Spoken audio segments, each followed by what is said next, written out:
back here with us on Overdrive. Now, designed for the modern rider, the Honda Activa E gives you a perfect blend of cutting-edge technology with the convenience of electric mobility and efficient battery life. All of this under the familiar Activa brand.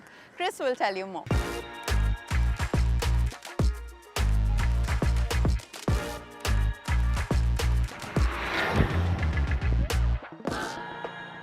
I'm out here in Bangalore to check out Honda Motorcycle and Scooter India's first electric two-wheeler offerings, well, scooter offerings, in the form of the premium Honda Activa E. Yes, it's a very revered name in the history books of Indian two-wheelers. Starting off with the design, well, as you can see, it looked very plain Jane, according to me. Not very dramatic with the cuts and creases, but it still manages to look nice and curvy and a bit futuristic with those LED DRLs. And of course, you do have those signature LED headlamp, the housing unit, which is mounted on the front apron. The turn indicators on there as well look quite nice. A nice addition are these air vents on the side, and I quite like these pillion footrests which sit flush into the body panel once you actually put it back in place. This particular model comes with blackened out diamond cut alloy wheels. Disc brake up front, common on both models. Telescopic fork up front, single-sided monoshock at the rear. And a real interesting bit has to be the motor. Now this, as you can see, is a swing arm mounted motor, delivers 6 kilowatt of peak power, and in terms of torque, well, this one is rated at 22 Nm. Now in terms of features, starting off with the 7-inch TFT screen, nice and vibrant colors on there. The layout is nice and very easy to read on the go, very well laid out in fact. And it comes with phone tethering, Bluetooth connectivity, no turn-by-turn navigation because you have a proper map to actually look at and decipher and head in your intended direction.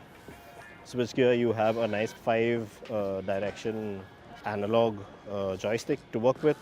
A couple of additional buttons which I didn't quite fancy, which you can only toggle through your home menu with. 3 ride modes, dedicated button for that, reverse function on there as well. Keyless ignition, very nice to have. It's become one of the traits with Honda's current crop of ICE scooters as well.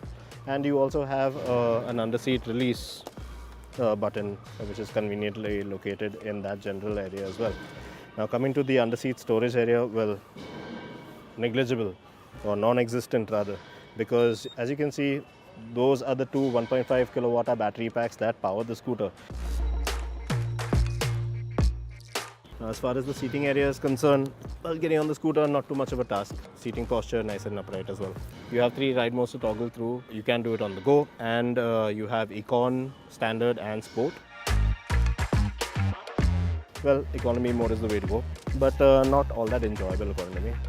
Standard mode, decent enough for the city, getting about. It's a mix of both worlds actually, performance and economy.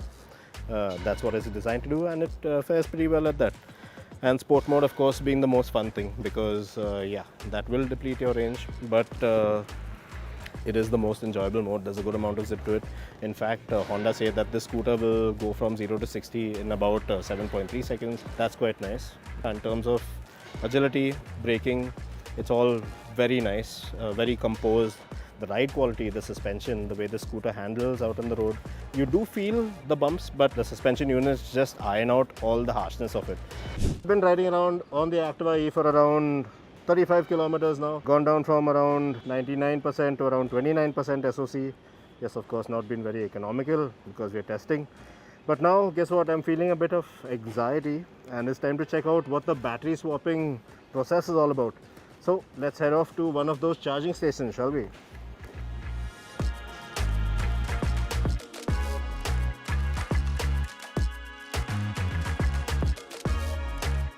The battery swapping process as it is pretty simple once you actually get to one of Honda's charging stations. First, you'll have to swipe your key card, after which this massive charging unit will show you where to place your batteries on the recharge grid, and once you do that, it'll indicate which charge battery packs you can put back into your Activa E. Once you lock them back in place, you're good to go. And if you're able, you can wrap up this entire process in a minute tops. Firstly, you have to understand that when you buy an Activa E, you own just the scooter and not the biggest depreciating element about it, which is the battery. So you'll have to subscribe to one of Honda's subscription plans in addition to owning the scooter to actually run the Activa E, right from the day you buy it. And that's both a good and a bad thing at this point. Good because of resale value somewhere down the line over the course of time, and bad because it's not exactly an exercise that you can actually call feasible at this point. Let me explain. The two existing battery subscription plans work on a monthly basis. The first base plan will cost you rupees 2000 plus GST, which works up to around 2360 rupees, and here you will be limited to 35 kilowatt of swappable battery power usage per month. That calculates to around 40 kilometers of running on a daily basis. The second, advanced plan, will set you back by 3500 rupees plus GST, and that has a limit of 87 kilowatt of battery power usage per month, which works up to around 100 kilometers of usage per day. Shoot anywhere over the limits of either plan, and you'll have to shell out extra for the additional kilowatts. Go under, and you can't carry those unused kilowatts into the next month of running, because as of now, it's not a cumulative process at this time.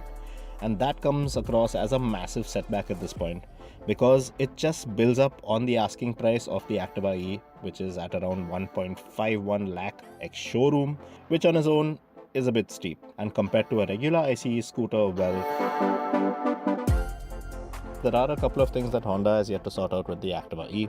But the thing is, now you'll have to see for yourself if Honda has firstly set up a battery swapping station in and around your vicinity of usage, because, well, it's primarily essential to you actually running the scooter in the first place. Honda has currently 231 battery swapping stations in Bangalore city and is now building its network in Delhi and Mumbai as well. So this is an aspect that you will almost certainly have to look into before even considering to own a Honda Activa E. Well, it's time up on this week's episode of Overdrive. But remember, you can stay in touch with the team through our various social media platforms, and you can write to us on YouTube as well.